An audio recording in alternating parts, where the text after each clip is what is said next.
Good day, brothers and sisters. Wisdom at Dawn, episode 330. Teaching according to sentient beings' desires, a limited understanding. In the following verse, the mind is like an artist. It creates everything. Do not believe you are far away from the Buddha state.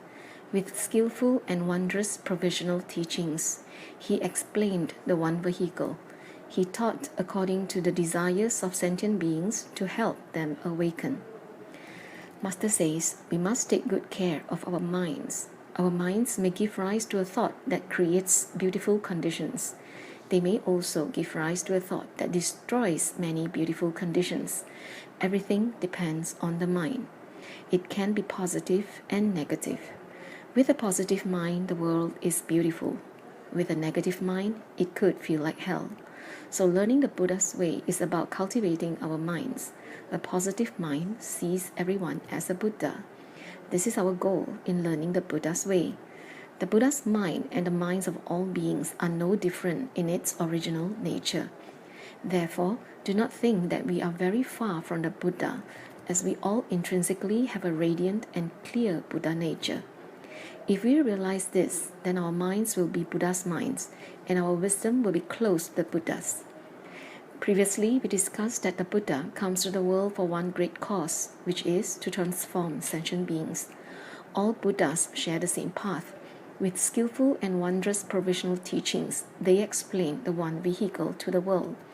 Because sentient beings have varying capabilities, the Buddhas must exercise their wisdom to give suitable teachings.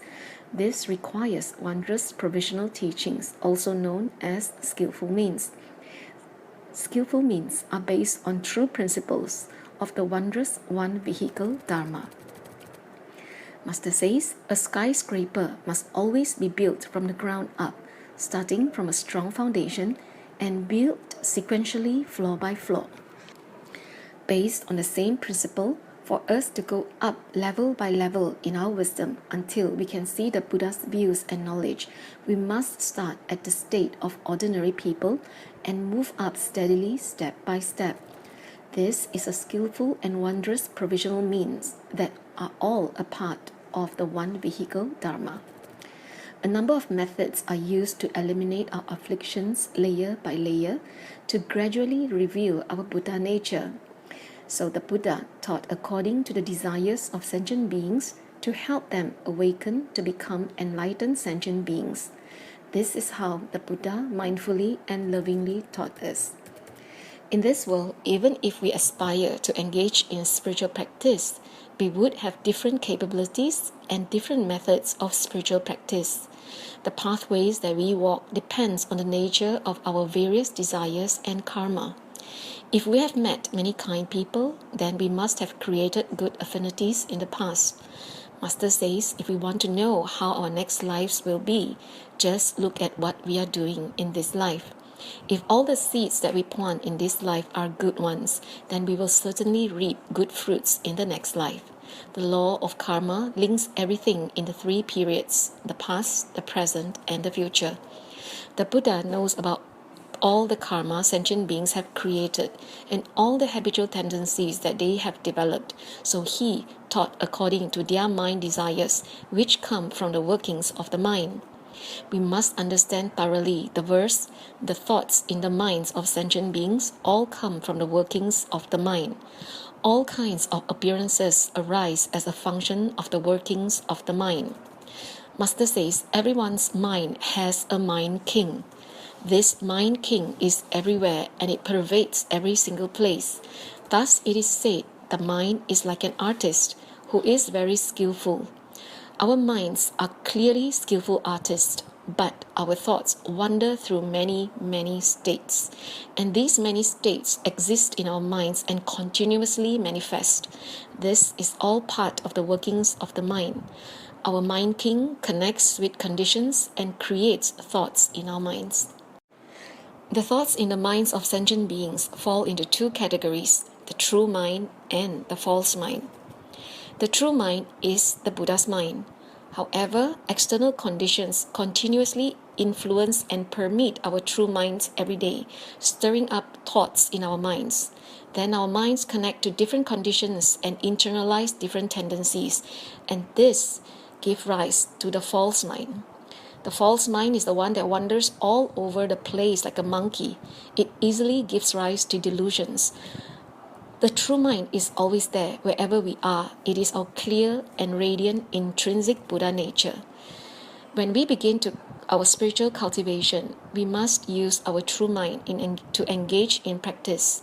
We already know that life is impermanent, that life is suffering, and that suffering is accumulated from our actions. After we have understood this, genuine sincerity will arise in us, and we aspire to engage in spiritual cultivation.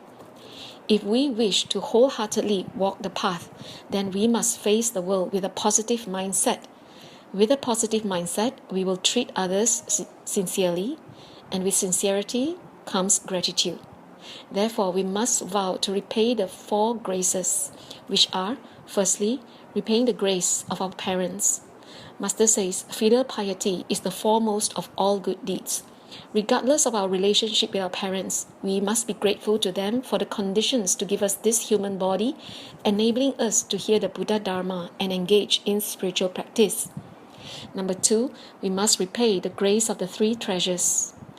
Over 2,000 years, we have had the Buddha, Dharma, and Sangha.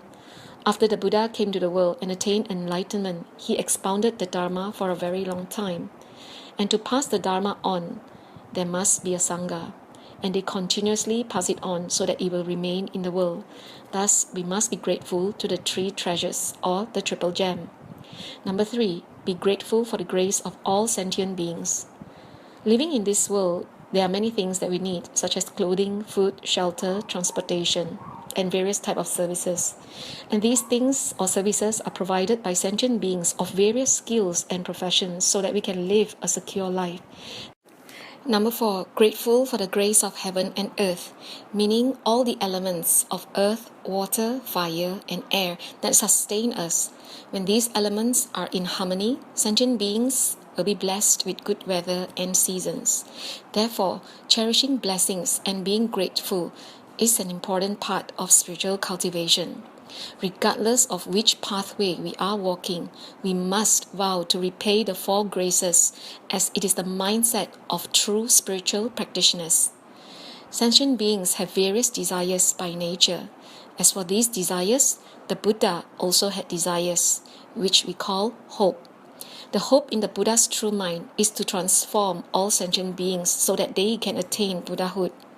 The Buddha's intrinsic nature is found in all of us, but if we deviate from it even slightly, we give rise to delusions or false mind.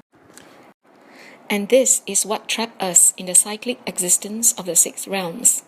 The Buddha knew this, and this was the way sentient beings had lived, so he knew which methods to use to teach them. The Buddha taught sentient beings to refrain from all evils and to do all good deeds. Then he taught the methods to purify the mind. The Buddha had intended to teach his wisdom, but sentient beings had very dull capabilities. So in his wisdom, he taught the teachings suitable for varying capabilities, from the great to the limited minds, using skillful means. Only when he had fully understood the people did he give them suitable teachings accordingly. So in summary, there is much potential in the mind, which is like an artist, but delusions keep arising, so the minds get confused. If we can always feel a sense of gratitude and act according to natural principles and the Buddha's teachings, we can gradually approach the state of the Buddha. So everyone, please be mindful always.感恩 for listening in. May we all achieve enlightenment for the benefit of sentient beings.